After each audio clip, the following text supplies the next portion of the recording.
There is one basic musical structure that is the connection point of composition, chord progressions, riffs, lead, improvisation, triads.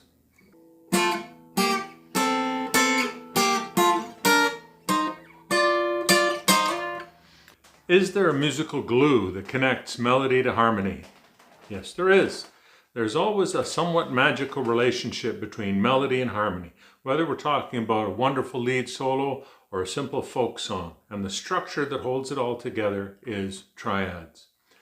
Triads are at once simple and also a broad topic. For today, we're just going to focus on some practical basics of triads on the guitar. There will be many further videos dealing with other triad concepts, uses, and examples coming soon, so stay tuned.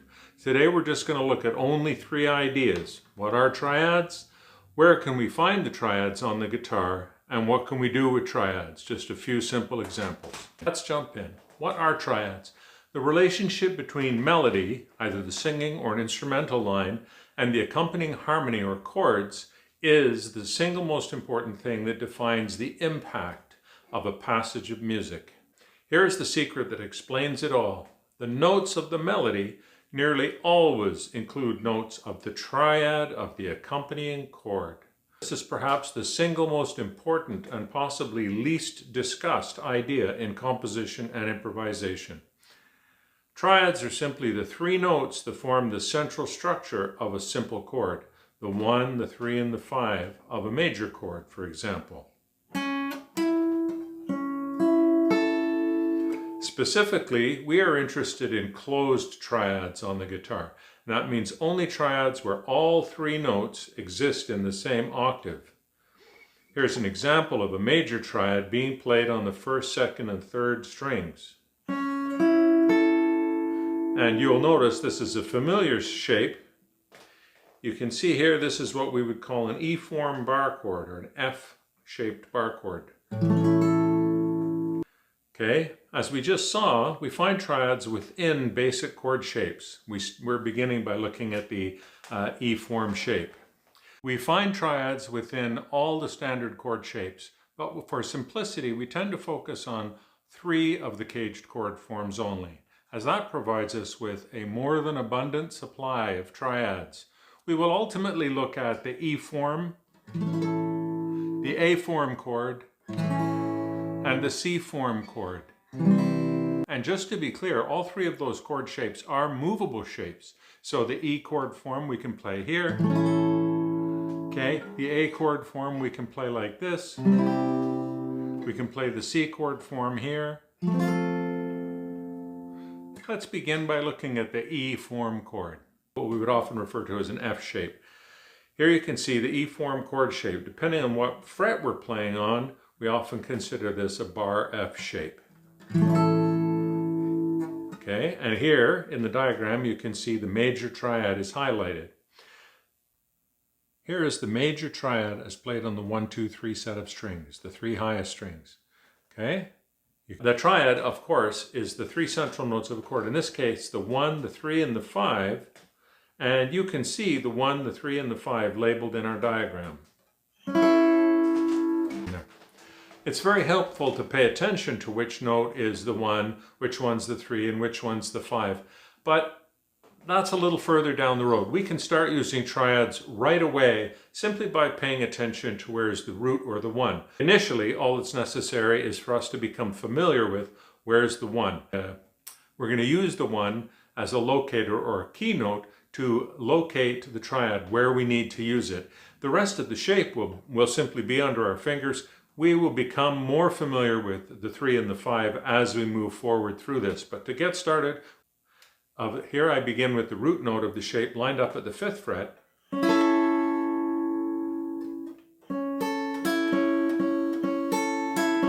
Then up at the 10th fret. Then back at the 5th fret. So that's how we make a major triad with the E form movable chord shape. What if we need a minor triad? Okay, as we've seen with every chord shape, we can transform any major chord shape into a minor by moving the middle note or the 3rd lower on the neck by 1 fret or 1 semitone. Here you can see the E form chord shape, and the third of the chord is on the G string in this particular triad shape. We're just going to lower that G string note by 1 fret, and now we're going to have a nice movable minor triad shape. Using just strings 1, 2, and 3. Again, we're still using the same 1, 2, 3 triad. So for example, let's look at this shape in the position of a B. We find our B note on the 7th fret of the E string, and there's a B major, there's a B minor. So in a typical progression, I might find myself, for example, playing an A major triad, and then a B minor triad. Okay, if you don't already know the note locations on the neck, just leave me a comment or email me. My email address is in the description, and I'll send you a nice notes on the neck diagram for free. So now we've looked at what a triad is. We've looked at some simple examples of where to find a triad. Now, what can we do with a triad? Okay, there's an infinite number of possibilities open up to us with triads. Just look at a few simple examples to begin with.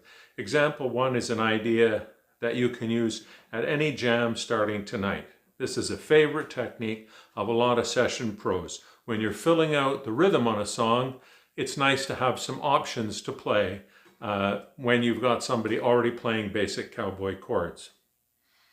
This is a great exercise for beginners to start to learn the positions of the triads while starting to use them. Let's add triads over some regular cowboy chords. Okay?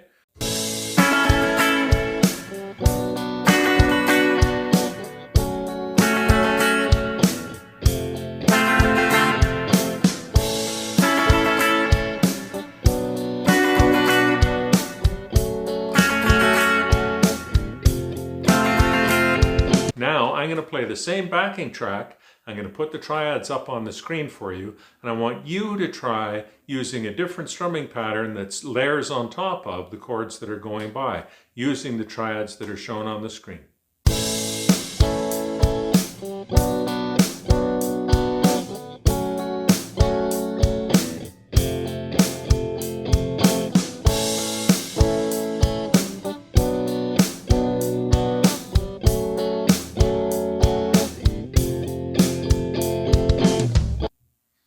For our second example, we're going to try arpeggiating some triads over regular chords.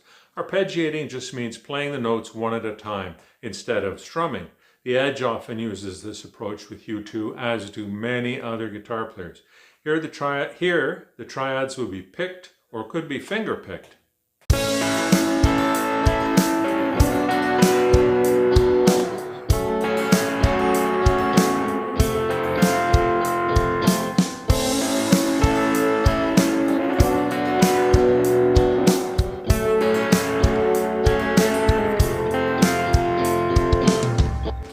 Now again, I'm going to play the same backing track, and I want you to try the same technique using the triads that are shown on the screen. I want you to try arpeggiating the triad on top of the chord that it matches.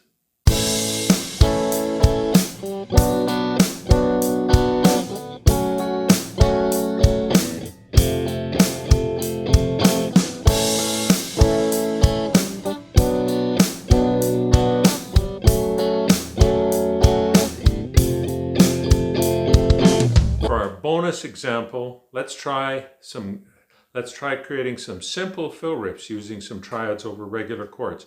Here we're going to be picking out notes from the triads as a lead guitar fill riff.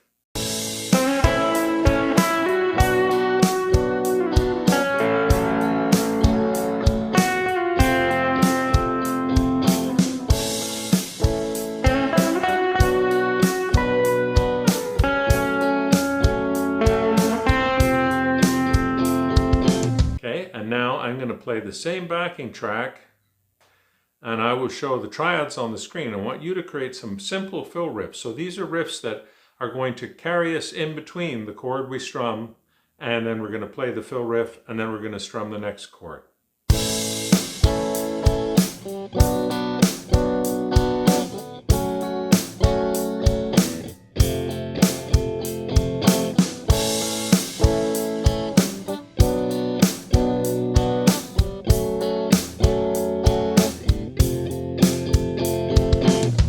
concludes our very brief introduction to triads on the guitar. As I mentioned off the top, although triads are a very simple concept, they can be found in several different places in the guitar, on the guitar, and they can be used to create different sounds and used in different ways. This is just the tip of the iceberg lesson. Our purpose today was just to show you one position. We looked at the E form chord, and we looked at it in what's called the 1, 2, 3 string set, which is the E, B, and G string set. And as we go forward, we're going to look at the major and the minor, and once we've begun with those, which are our central chord types, we're also going to loop back and look at the diminished and the augmented triads. So we will get to everything. We're not going to get to everything in one lesson.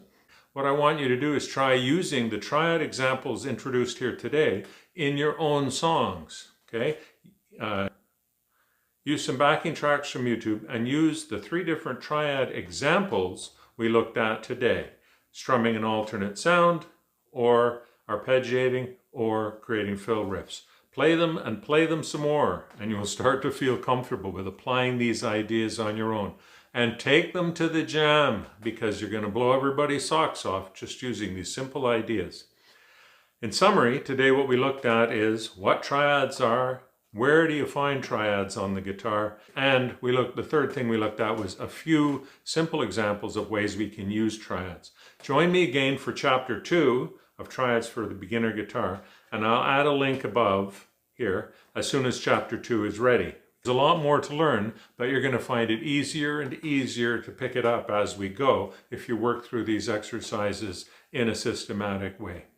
Please subscribe and like the video, and if you're looking for more practical learning about music videos, click on one of the videos that you're seeing right here. I'm Bonner, and I hope you'll come and visit Bonner Guitar again soon.